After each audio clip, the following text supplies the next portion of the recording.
Welcome back to The Full View. As we previewed earlier, the UN Secretary General is going to talk about the conflict between Hamas and Israel. Let's take you live to that briefing right now. Efforts at headquarters in the field are focused on the following main points. We need to ensure full support for opening humanitarian access to the Gaza Strip to prevent a further loss of civilian life. It is vital that Israeli authorities protect all civilians in UNRWA shelters, including schools, and protect all civilians, full stop. UN facilities must be protected at all times and must never come under attack in accordance with international humanitarian law. We're also continuing to do our utmost to mobilize life-saving humanitarian assistance. Our colleagues at the Office for the Coordination of Humanitarian Affairs have launched a flash appeal, and I'll have a bit more on that in a second. And our colleagues at the UN Relief and Works Agency for Palestine Refugees in the Near East, UNRWA, which desperately needed financial help before this crisis, needs it even more now. And we want to thank the government of Jordan for its generous donation. We must ensure the immediate and unconditional release of all hostages being held in Gaza, and we need, of course, to avoid a spillover of this conflict to the West Bank and to the wider region. Just to give you a bit more detail on the humanitarian front, UNRWA tells us that it has relocated its central operations and international staff to a location in the southern Gaza Strip to continue its humanitarian operations and to support to own staff and, of course, to Palestine refugees in the Gaza Strip. UNRWA urges the Israeli authorities to protect everyone, as we've said. UNRWA also notes that since the 7th of October, 423,000 people have already been displaced. Of them, more than 270,000 have taken refuge in UNRWA shelters, and those numbers are as of last night. We have not been able to get updated numbers due to the current situation, but they are likely to be exponentially higher. And in those shelters, of course, as one can expect, basic food, medicine, and support is being provided to retain dignity and a glimmer of hope for those who have sought shelter. We urge all parties and those with influence over them to put an end to this tragedy. Also, since Wednesday, as you know, Gaza has been experiencing a full electricity blackout, which has brought essential health and water and sanitation services to the brink of collapse. Hospitals only have a few hours of electricity each day as they're forced to ration depleting fuel reserves. That's according to our colleagues at the World Health Organization. They also face severe shortages of medicine and blood. Lack of electricity, as one can easily imagine, has impacted food security as well, disrupting refrigeration and irrigation. No aid is currently getting in to the Gaza Strip as border crossings remain closed. And our colleagues on the ground are telling us that the UN's own supplies have now hit the bottom of the barrel. UN Women reports that Gaza is home to 50,000 pregnant women who are struggling to access essential health services as healthcare workers, hospitals, and clinics come under attack.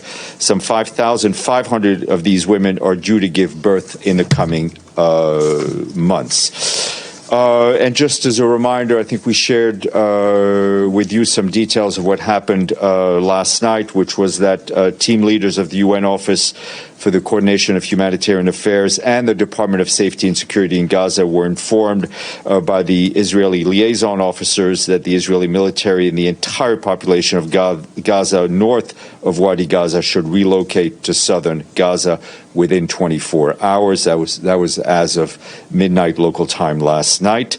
This amounts to approximately 1.1 million people. The same order applied to all UN staff and those sheltered in UN facilities, including schools, health centers, and clinics. We consider it is impossible for such a movement to take place without devastating humanitarian consequences, and we strongly appeal for any such order to be rescinded, avoiding what could transform what is already a tragedy into calamitous situation. And over to Lebanon, where I can tell you I've spoken to our colleagues just a few minutes ago, and we're indeed very concerned by reports of renewed explosions in UNIFIL's area of operation. The mission is also receiving very distressing reports about one journalist being killed and others being wounded, including severely wounded. The UNIFIL leadership has been actively engaging with authorities on both sides of the blue line to try to de-escalate the situation and avoid any serious miscalculation. Peacekeepers are continuing to do their essential work and remain on task in order to avoid any spillover in that particular area. One second. Thank you.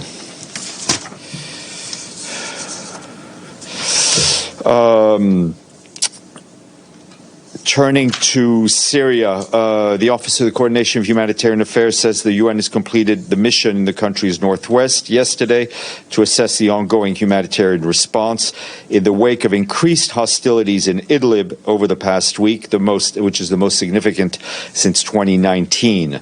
Our humanitarian partners and local health authorities say the fighting was killed more than 50 people, including 15 children, with more than 300 injured. 3 aid workers were among the dead.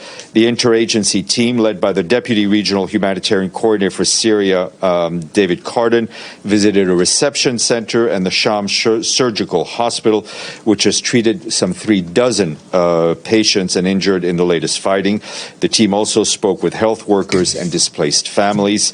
Nearly 70,000 men, women, and children have reportedly been displaced due to the hostilities, with some 24 health facilities and 17 education facilities also affected. We and our partners are stepping up the response efforts, reaching some 17,000 people with food assistance, more than 800 families with shelter and other essential supplies. This morning, the Security Council heard from Adeji Ebo, the Director and Deputy High Representative for Disarmament Affairs. He briefing the Council on the provision of military assistance to the armed forces of Ukraine, he said, has continued in the context of the full-scale invasion of that country. He said the UN Office of Disarmament Affairs also takes notes of reports related to the transfer of depleted uranium tank ammunition to the Ukrainian forces. In addition, Mr. Ebo said there have been reports of states transferring or planning to transfer weapons such as uncrewed aerial vehicles and ammunition to the Russian armed forces, including for possible use in Ukraine. He added that reports related to the use of anti-personnel landmines and the use of transfer of cluster munitions in Ukraine is deeply concerning. On behalf of the High Representative, Mr. Ebo called for an immediate end to the use of these inhumane and indiscriminate weapons, which have severe and lasting humanitarian impact. Also want to flag that the UN mission in Afghanistan today expressed its deep sorrow and condolences to all those killed and wounded in this afternoon's explosion in the Shia mosque in Pul El Kumri.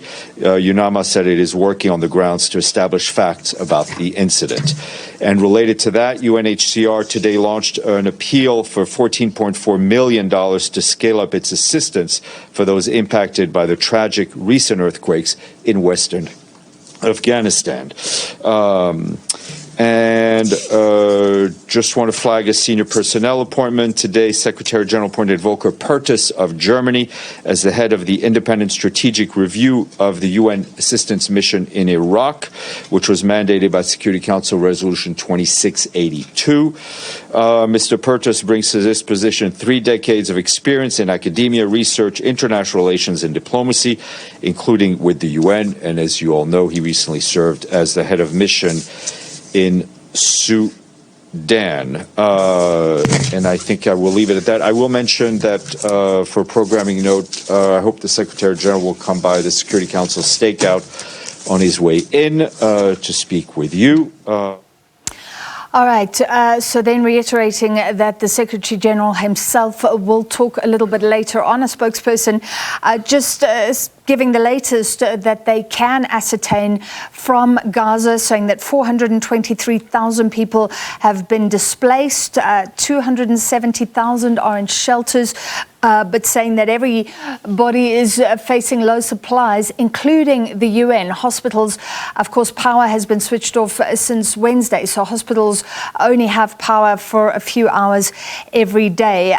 Nothing new here, really. The UN has been warning that Israel's 24-hour window, warning that people have to move from the north of Gaza to the south to avoid fatalities, that's impossible given that some are of little mobility, just given that this is talking about 1.1 million people, again mentioning that figure that would have to move from their homes. Sometimes already they are displaced. We heard from our correspondent in Tel Aviv earlier reports that Hamas militants are reportedly stopping some people from leaving. So these are civilians who would want to move to the south, but stopping them from moving. So essentially just expressing again the huge concern if Israel goes in a ground incursion, what could happen to civilians, talking about the pregnant women, and that's not to mention the children already born and the women and the elderly that could be caught up in this.